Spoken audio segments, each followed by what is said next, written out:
Hello दोस्तों, आप लोग उत्तर प्रदेश पुलिस की तैयारी कर रहे हो तो आप लोगों को बता दें कि हमारे इस चैनल पर जीके जीएस की क्लास हम आपको डेली देते हैं, जिसमें हम आपको डेली 30 क्वेश्चन देते हैं। तो आप लोग अगर करना चाहते हो हमारे चैनल से तैयारी तो आप लोग कर सकते हो, जो कि हम आपको 20 दिन में आपको 20 वीडियो देंगे जिसमें आपका पूरा जीके जीएस कवर हो जाएगा।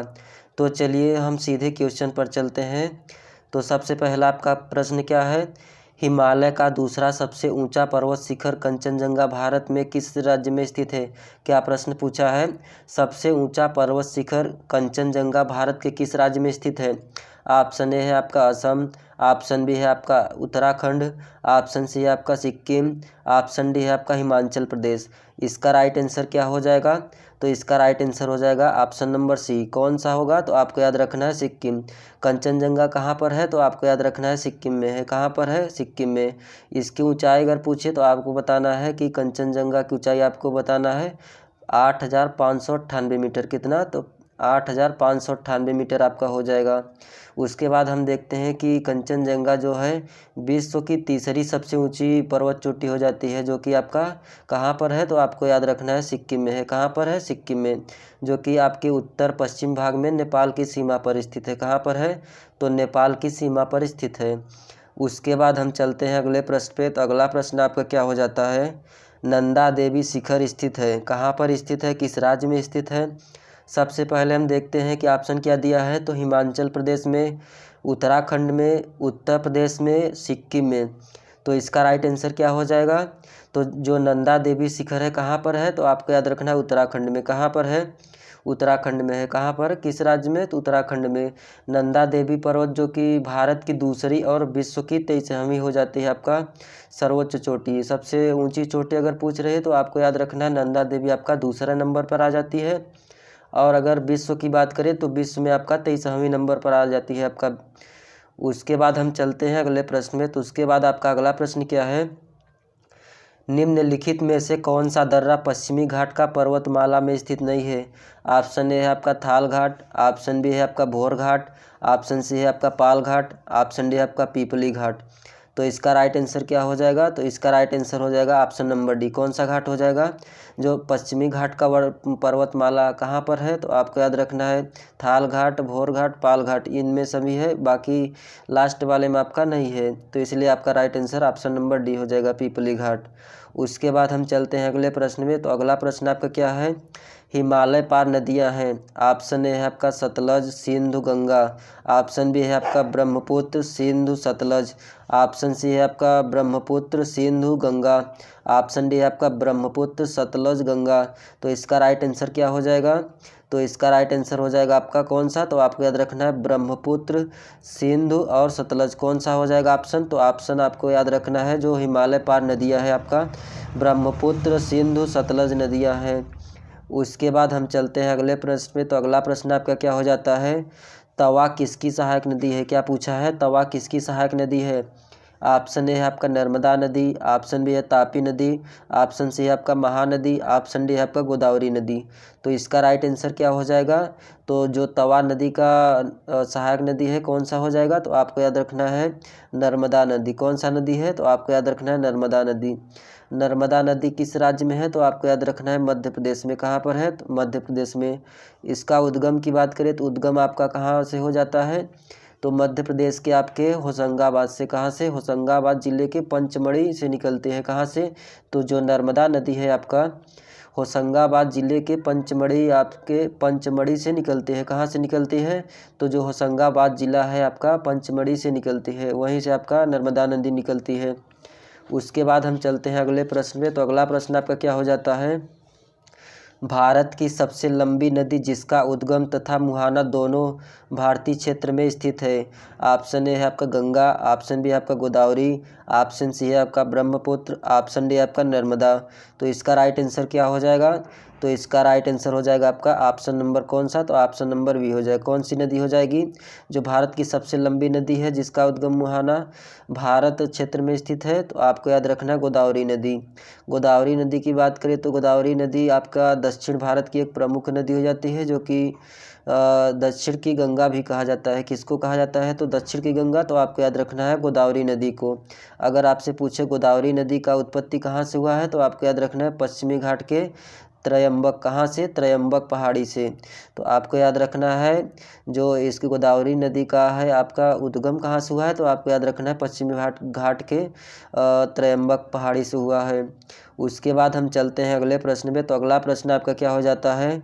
निम्नलिखित में से वह कौन सी नदी है जिसका उद्गम भारतीय राज्य क्षेत्र में नहीं है? तो कौन सा नदी हो जाएगा? ऑप्शन ए है आपका गोदावरी, ऑप्शन बी आपका झेलम, ऑप्शन सी आपका रावी, ऑप्शन डी आपका घाघरा। तो इसका राइट आंसर क्या हो जाएगा? तो इसका राइट आंसर हो जाएगा कौन सा? तो आपको याद रखना है घाघरा। कौन सा नदी हो जाएगा जो कि आपका भारत में उद्गम नहीं है? तो आपको याद रखना है घाघरा। घाघरा की बात करें तो घाघरा किसकी सहायक नदी है? तो आपको याद रखना है गंगा नदी की सहायक कौन है? तो आपको याद रखना है घाघरा नदी। उसके बाद हम चलते हैं अगले प्रश्न में। तो अगला प्रश्न आपका क्या हो जाता है? प्रायद्वीपीय भारत की सबसे बड़ी नदी कौन है? क्या प्रश्न पूछा है आपसे? प्रायद्वीपीय भारत की सबसे बड़ी नदी कौन है? ऑप्शन ए आपका गंगा, ऑप्शन बी है आपका नर्मदा नदी, ऑप्शन सी है आपका महानदी, ऑप्शन डी आपका गोदावरी। तो इसका राइट आंसर क्या हो जाएगा? तो इसका राइट आंसर हो जाएगा आपका कौन सा? तो आपको याद रखना है जो प्रायद्वीपीय भारत की सबसे बड़ी नदी है, तो आपको याद रखना है गोदावरी नदी। कौन सा? तो गोदावरी नदी। गोदावरी नदी को क्या कहते हैं? तो आपको याद रखना है दक्षिण भारत की गंगा। क्या कहते हैं? तो दक्षिण भारत की गंगा भी बोलते हैं इसको, गोदावरी नदी को। उसके बाद हम देखते हैं कि अगर और किस नाम से जानते हैं, तो आपको बता दें कि जो वृद्ध गंगा है, वृद्ध गंगा के नाम से भी जानते हैं। किसको जानते हैं? तो गोदावरी नदी को। उसके बाद हम देख लेते हैं गोदावरी नदी की लंबाई कितना है, तो आपको याद रखना है 1465 किलोमीटर। कितना है गोदावरी नदी की लंबाई? तो आपको याद रखना है 1465 किलोमीटर है आपका। उसके बाद हम चलते हैं अगले प्रश्न में। तो अगला प्रश्न आपका क्या हो जाता है? निम्नलिखित नदियों में से किसको दक्षिण भारत की गंगा कहा जाता है? क्या प्रश्न पूछा है आपका? किसको दक्षिण भारत की गंगा कहा गया है? ऑप्शन ए आपका कावेरी, ऑप्शन बी आपका कृष्णा, ऑप्शन सी आपका गोदावरी, ऑप्शन डी आपका नर्मदा। तो इसका राइट आंसर क्या हो जाएगा? तो इसका राइट आंसर हो जाएगा आपका कौन सा नदी? तो आपको याद रखना है गोदावरी नदी। अभी हम आपको पिछले क्वेश्चन में बताए हैं कि जो दक्षिण भारत की गंगा है किसको बोलते हैं, तो आपको याद रखना है गोदावरी नदी को। और इसकी लंबाई की बात करें तो लंबाई है आपका 1465। कितना है? तो लंबाई है आपका 1465 किलोमीटर है। उसके बाद हम चलते हैं अगले प्रश्न पे। तो अगला प्रश्न आपका क्या हो जाता है? रानी लक्ष्मीबाई अवस्थित है, मतलब आपसे पूछा है रानी लक्ष्मीबाई बांध किस नदी पर स्थित है? ऑप्शन ए है आपका बेतवा नदी पर, ऑप्शन बी है आपका केन नदी पर, ऑप्शन सी है आपका रिहंद नदी पर, ऑप्शन डी है आपका टोंस नदी पर। तो इसका राइट आंसर क्या हो जाएगा? तो इसका राइट आंसर कौन सा हो जाएगा? रानी लक्ष्मीबाई का बांध कहाँ पर है? तो आपको याद रखना है बेतवा नदी पर है। कौन सा बांध स्थित है? तो आपको याद रखना है जो रानी लक्ष्मीबाई बांध है आपका कहाँ पर पड़ता है? तो बेतवा नदी पर। कहाँ पर? बेतवा नदी पर। उसके बाद हम चलते हैं अगले प्रश्न में। तो अगला प्रश्न आपका क्या हो जाता है? लोनार झील। लोनार झील कहाँ पर है, किस राज्य में स्थित है? ऑप्शन ए है आपका उड़ीसा, ऑप्शन बी है आपका राजस्थान, ऑप्शन सी है आपका महाराष्ट्र, ऑप्शन डी है आपका उत्तराखंड। तो इसका राइट आंसर क्या हो जाएगा? तो इसका राइट आंसर हो जाएगा आपका कौन सा? तो आपको याद रखना है जो लोनार झील है आपका किस राज्य में स्थित है? तो आपको याद रखना है महाराष्ट्र में। कहाँ पर है? महाराष्ट्र के। आपसे पूछे किस जिले के, और तो आपको याद रखना है बुल्ढाना। कहाँ पर? तो बुल्ढाना जिले में स्थित है। लोनार झील कहाँ पर पाया जाता है, किस राज्य में? तो आपको याद रखना है महाराष्ट्र में। कहाँ पर? महाराष्ट्र में। उसके बाद हम चलते हैं अगले प्रश्न में। तो अगला प्रश्न क्या हो जाता है आपका? जोगयागर सुप्पा जलप्रपात का नया नाम क्या है? तो आपसे नया नाम पूछ रहा है, तो आपको क्या याद रखना है?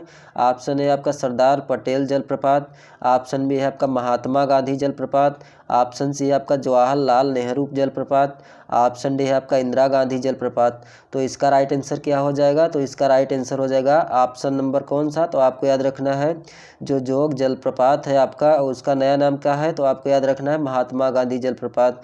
आपसे पूछे कि महात्मा गांधी जलप्रपात आपसे पूछे कि कहाँ पर है, किस राज्य में है? तो आपको याद रखना है कर्नाटक में। कहाँ पर है? कर्नाटक में। आपसे पूछे कि महानदी आपसे पूछे कि महात्मा गांधी जलप्रपात किस नदी पर है, तो आपको याद रखना है कौन सी नदी पर, तो आपको याद रखना है शरावती नदी पर। किस नदी पर? शरावती नदी पर। अगर पूछे किस राज्य में है आपका महात्मा गांधी जलप्रपात, तो आपको याद रखना है कर्नाटक। अगर नदी पूछे तो आपको याद रखना है शरावती नदी पर। कहाँ पर? शरावती नदी पर।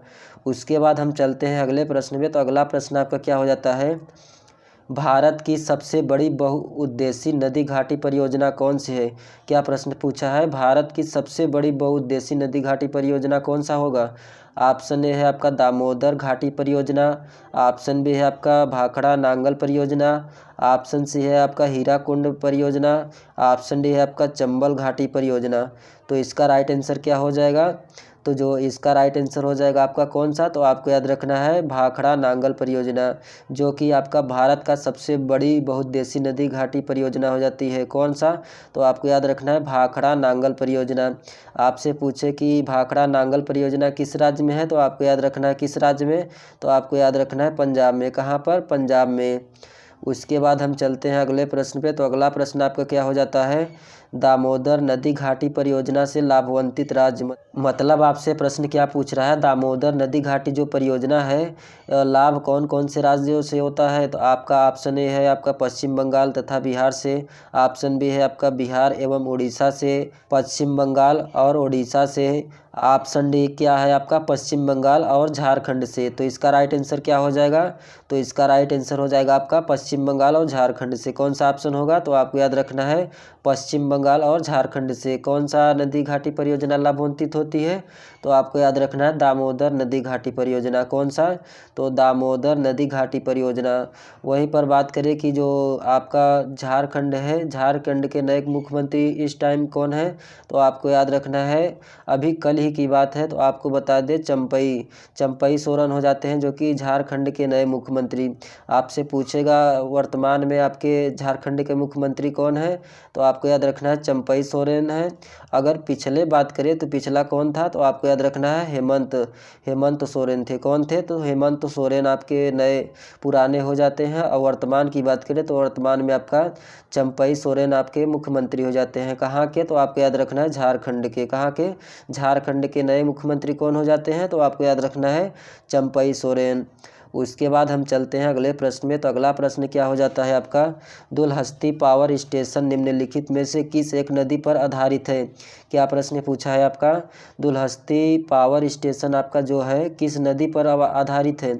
ऑप्शन ए है आपका व्यास नदी, ऑप्शन बी है आपका चिनाब, ऑप्शन सी है आपका रावी, ऑप्शन डी आपका सतलुज। तो इसका राइट आंसर क्या हो जाएगा? तो इसका राइट आंसर कौन सा होगा?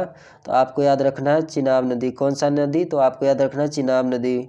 उसके बाद हम देखते हैं अगला प्रश्न। तो अगला प्रश्न आपका क्या हो जाता है, भारत में सबसे अधिक, क्या पूछा है, भारत में सबसे अधिक तथा सबसे कम वर्षा करने वाले दो राज्यों का सही क्रम में लिखिए। ऑप्शन ए है आपका केरल तथा मध्य प्रदेश, ऑप्शन बी है आपका मेघालय तथा राजस्थान, ऑप्शन सी है आपका असम तथा राजस्थान, ऑप्शन डी है आपका केरल तथा राजस्थान। तो इसका राइट आंसर क्या हो जाएगा? तो इसका राइट आंसर हो जाएगा आपका कौन सा? तो आपको याद रखना है मेघालय तथा राजस्थान। मेघालय की बात करें तो आपका भारत में सबसे अधिक वर्षा हो जाती है। वहीं पर आपसे पूछे कि सबसे कम वर्षा भारत में कहाँ पर होता है, तो आपको याद रखना है राजस्थान में। कहाँ पर? राजस्थान में। कहाँ पर? राजस्थान में। अब भारत में सर्वाधिक वर्षा वाला स्थान कौन सा हो जाएगा? तो आपको याद रखना है मासिनराम, जो कि आपका मेघालय में पड़ता है। कहाँ पर पड़ता है? तो मेघालय में पड़ता है। उसके बाद हम चलते हैं अगले प्रश्न पे। तो अगला प्रश्न आपका क्या हो जाता है, चेन्नई, क्या लिखा है, चेन्नई में जाड़ों में वर्षा होती है। मतलब आपसे पूछ क्या रहा है कि जो चेन्नई है राज्य आपका, जाड़ों में वर्षा कब होती है, किसके कारण होती है? तो ऑप्शन ए है आपका दक्षिण पश्चिम मानसून के द्वारा, ऑप्शन बी है आपका उत्तर पूर्वी मानसून से, ऑप्शन सी है आपका स्थलीय व सामुद्रिक हवाओं से, ऑप्शन डी है इनमें से कोई नहीं। तो इसका राइट आंसर क्या हो जाएगा? तो इसका राइट आंसर हो जाएगा आपका कौन सा? तो आपको याद रखना है जो चेन्नई में जाड़ों में वर्षा होती है किसके कारण होती है? तो आपको याद रखना है उत्तर पूर्वी मानसून के द्वारा होती है। किसके द्वारा होती है? तो आपको याद रखना है उत्तर पूर्वी मानसून के द्वारा होती है। उसके बाद हम चलते हैं अगले प्रश्न में। तो अगला प्रश्न आपका क्या हो जाता है, देहरादून। क्या लिखा है, देहरादून स्थित फॉरेस्ट सर्वे ऑफ इंडिया द्वारा कितने वर्षों के अंतराल में वन संबंधी रिपोर्ट जारी किए जाते हैं। तो जो आपका वन रिपोर्ट है, आपका वन संबंधी रिपोर्ट कितने वर्षों के अंतराल में किया जाता है। तो सबसे पहले हम देख लेते हैं कि ऑप्शन क्या दिया है। ऑप्शन ए दिया है 2 वर्ष, ऑप्शन बी दिया है 3 वर्ष, ऑप्शन सी दिया है 5 वर्ष, ऑप्शन डी दिया है आपका 6 वर्ष। तो आपको बता दें, जो आपका वन संबंधी रिपोर्ट जारी कौन करता है, तो आपको याद रखना है इसका मुख्यालय देहरादून में है और कितने वर्षों के अंतराल में आपका रिपोर्ट जारी करता है। तो आपको याद रखना है जो आपका वन संबंधी रिपोर्ट है 2 वर्षों में लागू होता है। कितने वर्षों में रिपोर्ट निकलता है, तो आपको याद रखना है 2 वर्षों में। उसके बाद हम चलते हैं अगले प्रश्न में। तो अगला प्रश्न आपका क्या हो जाता है, देश के उन भागों में जहां औसत वार्षिक वर्षा 200 सेंटीमीटर से अधिक, वार्षिक औसत तापमान कितना है 24 डिग्री सेल्सियस के आसपास, वर्ष भर आर्द्रता कितना है, तो 70% तक रहती है, किस प्रकार के वन पाए जाते हैं। क्या पूछा है आपसे प्रश्न, तापमान 24 डिग्री के आसपास, वर्ष भर आर्द्रता 70% तक रहती है, तो वहाँ पर किस प्रकार के वन पाए जाते हैं। तो कौन से प्रकार के वन पाए जाते हैं, तो सबसे पहले हम देख लेते हैं ऑप्शन क्या दिया है। तो ऑप्शन दिया है आपका पर्वतीय वन, ऑप्शन बी दिया है आपका उष्णार्ध सदाबहार वन, ऑप्शन सी दिया है आपका आर्द्र मानसूनी वन, ऑप्शन डी है आपका उष्णार्ध पतझड़ वन। तो इसका राइट आंसर क्या हो जाएगा, तो इसका राइट आंसर हो जाएगा आपका कौन सा, तो आपको याद रखना है कौन सा, तो ऑप्शन नंबर बी, जो कि आपका कौन किस प्रकार के वन पाए जाते हैं, तो आपको याद रखना है उष्णार्ध सदाबहार वन पाए जाते हैं।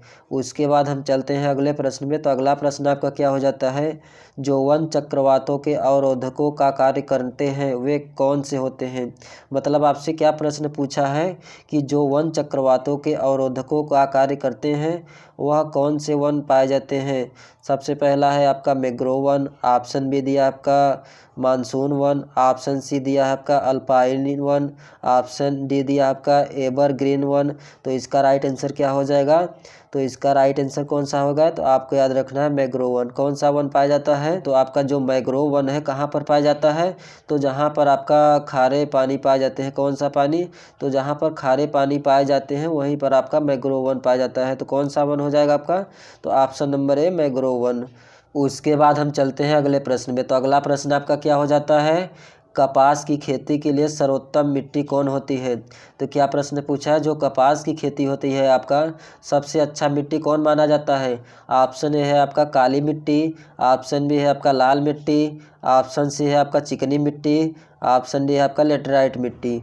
तो इसका राइट आंसर क्या हो जाएगा, तो इसका राइट आंसर हो जाएगा कौन सा, तो आपको याद रखना है जो कपास की खेती के लिए सबसे अच्छी मिट्टी मानी जाती है कौन सा हो जाएगा, तो आपको याद रखना है काली मिट्टी। आपसे पूछे कि काली मिट्टी को और किस नाम से जाना जाता है, तो आपको याद रखना है रेगुर।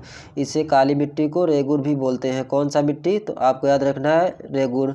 जो कि आपको बता दें कि काली मिट्टी में पोटास बहुत अधिक मात्रा में पाया जाता है। किस मिट्टी में, तो आपको याद रखना है पोटास आपके काली मिट्टी में पाया जाता है। उसके बाद हम चलते हैं अगले प्रश्न में। तो अगला प्रश्न आपसे क्या पूछा है, निम्नलिखित में से कौन सा कथन असत्य है। मतलब आपसे प्रश्न क्या पूछा है, कौन सा गलत है आपका। सबसे पहला ऑप्शन दिया है आपका लेटराइट मिट्टी में सिलिका की अधिकता होती है। ऑप्शन बी है आपका सूख जाने पर यह मिट्टी ईंट की भांति कठोर हो जाती है। ऑप्शन सी है आपका इस मिट्टी में लोहा एवं एल्यूमिनियम की अधिकता होती है। ऑप्शन डी क्या दिया है आपका इस मिट्टी का उर्वरा शक्ति कम होती है। तो इसका राइट आंसर क्या हो जाएगा, तो सबसे पहले हम देख लेते हैं। इसका राइट आंसर आपका हो जाएगा जो लेटराइट मिट्टी होती है इसमें सिलिका पाई जाती है और इसमें सिलिका सबसे अधिक मात्रा में पाई जाती है, इसलिए आपका राइट आंसर कौन सा हो जाएगा, तो आपको याद रखना है ऑप्शन नंबर ए। और बाकी यहाँ पे जितने भी दिखाई दे रहे हैं सब के सब आपके गलत हैं। तो लेटराइट मिट्टी से आपसे पूछे कि कैसी बनती है, तो आपको याद रखना है लेटराइट मिट्टी आपका चट्टानों के टूटने फूटने से बनती है। कैसी बनती है, तो जो आपके चट्टाने हैं उसके टूटने फूटने से आपका लेटराइट मिट्टी बनता है। उसके बाद वहीं पे बात करें कि लेटराइट मिट्टी में कौन सा तत्व पाया जाता है, तो आपको बता दें कि लोहा पाया जाता है और एल्यूमिनियम। कौन सा, लोहा पाया जाता है, एल्यूमिनियम आपका चूना पाया जाता है। चूना तो सबसे अधिक मात्रा में पाया जाता है। तो आपको याद रखना है कौन कौन से पदार्थ हो जाते हैं, तो लोहा, एल्यूमिनियम, चूना सबसे अधिक मात्रा में आपके लेटराइट मिट्टी में पाए जाते हैं। उसके बाद हम चलते हैं अगले प्रश्न में। तो अगला प्रश्न आपका क्या हो जाता है, भारत में गेहूं के प्रथम 3 बड़े उत्पादक राज्य हैं। ऑप्शन ए है आपका उत्तर प्रदेश, पंजाब व हरियाणा। ऑप्शन बी है आपका पंजाब, उत्तर प्रदेश, हरियाणा। ऑप्शन सी है आपका हरियाणा और उसके बाद पंजाब व उत्तर प्रदेश। ऑप्शन डी है आपका हरियाणा और उत्तर प्रदेश व पंजाब। तो इसका राइट आंसर क्या हो जाएगा, तो इसका राइट आंसर हो जाएगा आपका कौन सा, तो आपको याद रखना है उत्तर प्रदेश, पंजाब, हरियाणा। तो आपको याद रखना है भारत के गेहूं के प्रथम 3 बड़े उत्पादक राज्य कौन कौन से हो जाएंगे।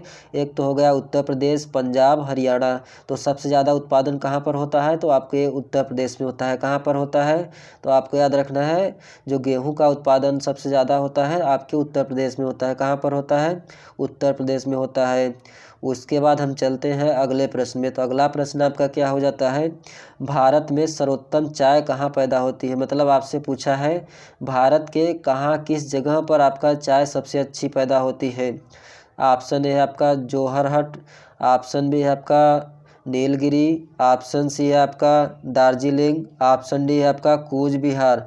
तो इसका राइट आंसर क्या हो जाएगा, तो इसका राइट आंसर हो जाएगा आपका ऑप्शन नंबर कौन सा, तो आपको याद रखना है जो भारत में सर्वोत्तम चाय का पैदा कहाँ होती है, तो आपको याद रखना है दार्जिलिंग पहाड़ी। कहाँ पे, तो आपको याद रखना है दार्जिलिंग।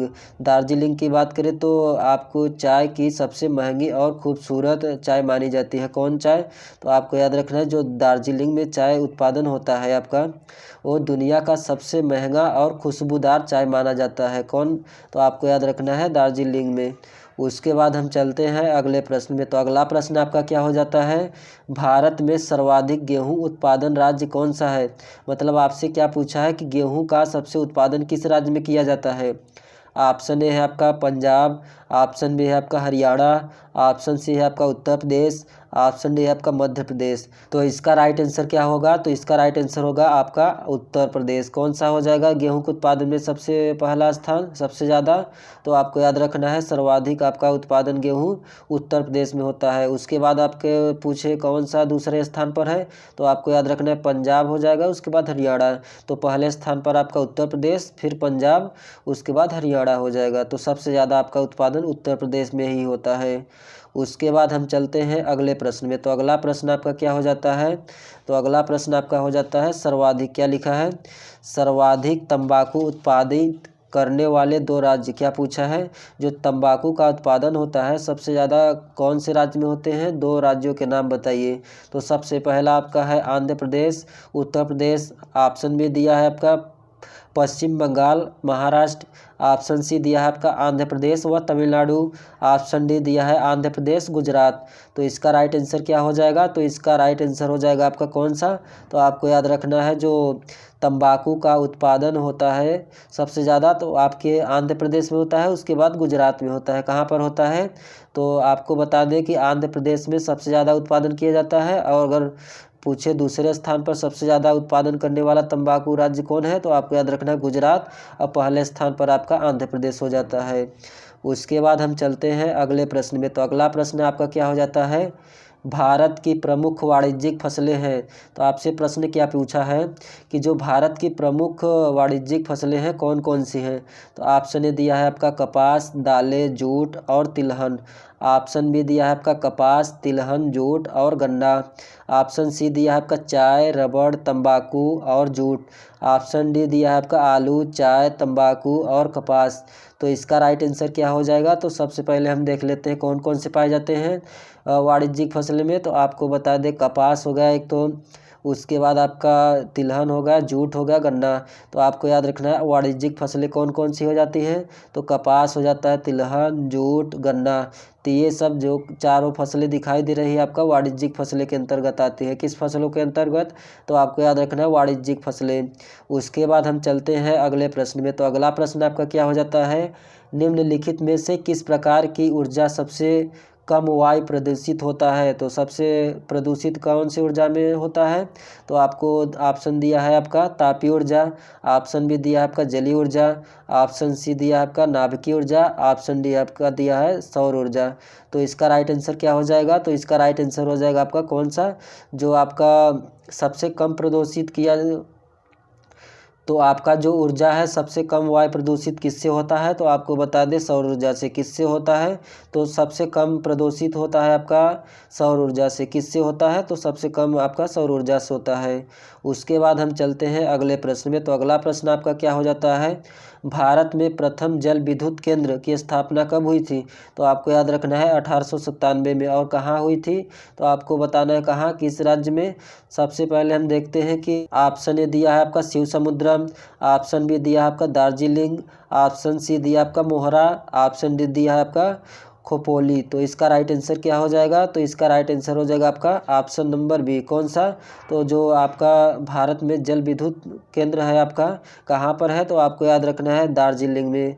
और वहीं पर आपसे पूछे स्थापना, तो स्थापना आपको याद रखना है 1897 में। किस वर्ष, तो आपको याद रखना है 1897 में। उसके बाद हम चलते हैं अगले प्रश्न में। तो अगला प्रश्न आपका क्या हो जाता है, वैलाडिला खान के खनन किए जाने वाले लौह अयस्क को निम्नलिखित किस बंदरगाह के निर्यात किया जाता है। क्या प्रश्न है, एक बार फिर से देख लेते हैं हम। तो जो आपका वैलाडिला की खान है उसमें खनन किए जाने वाले लौह अयस्क को निम्नलिखित में से किस बंदरगाह से निर्यात किया जाता है, तो किस बंदरगाह से निर्यात किया जाता है, तो आपका ऑप्शन ए है आपका मारमागांव, ऑप्शन बी दिया है न्यू मंगलोर, ऑप्शन सी दिया आपका विशाखापत्तनम, ऑप्शन डी दिया है आपका हल्दिया। तो इसका राइट आंसर क्या हो जाएगा, तो इसका राइट आंसर हो जाएगा कौन सा, तो आपको याद रखना है विशाखापत्तनम। कौन सा हो जाएगा, तो विशाखापत्तनम, जो कि आपका वैलाडिला की खान से आपका खनन किया जाता है, जो कि आपका कौन सा, तो आपको याद रखना लोहा। कौन सा, तो आपको याद रखना लोहा। आपसे पूछे किस बंदरगाह से, तो आपको याद रखना है विशाखापत्तनम से। आपसे पूछे विशाखापत्तनम किस राज्य में है, तो आपको याद रखना है किस राज्य में है, तो आपको याद रखना है आंध्र प्रदेश में। किस राज्य में है, तो आंध्र प्रदेश में आपके हो जाता है। आपसे पूछे कि विशाखापत्तनम किस नदी के मुहाने पर है, तो आपको याद रखना है गोदावरी। किस नदी पर है, तो आपको याद रखना है गोदावरी नदी के मुहाने पर है। तो दोस्तों वीडियो अच्छा लगा होगा तो वीडियो को लाइक करना। इसमें हम आपको डेली जीके जीएस के 30 क्वेश्चन लेकर आते हैं, जिसमें से आप लोग अगर पढ़ना चाहते हो तो हमारे चैनल से पढ़ सकते हो, जिसमें हम आपको जीके जीएस के डेली आपको 30 क्वेश्चन देते हैं। तो आप लोग अगर पढ़ना चाहते हो तो यहाँ से आप लोग पढ़ सकते हो। रही बात आप लोगों की पीडीएफ आप लोग अगर नहीं पा रहे हो तो हमारे टेलीग्राम चैनल से जुड़कर आप लोग वहाँ से पीडीएफ ले सकते हो। और तो वीडियो कैसा लगा कमेंट करके हमको बताइए, और जितना हो सके उतना ज़्यादा वीडियो को शेयर करिए। तो चलिए अगले वीडियो में मिलते हैं, धन्यवाद।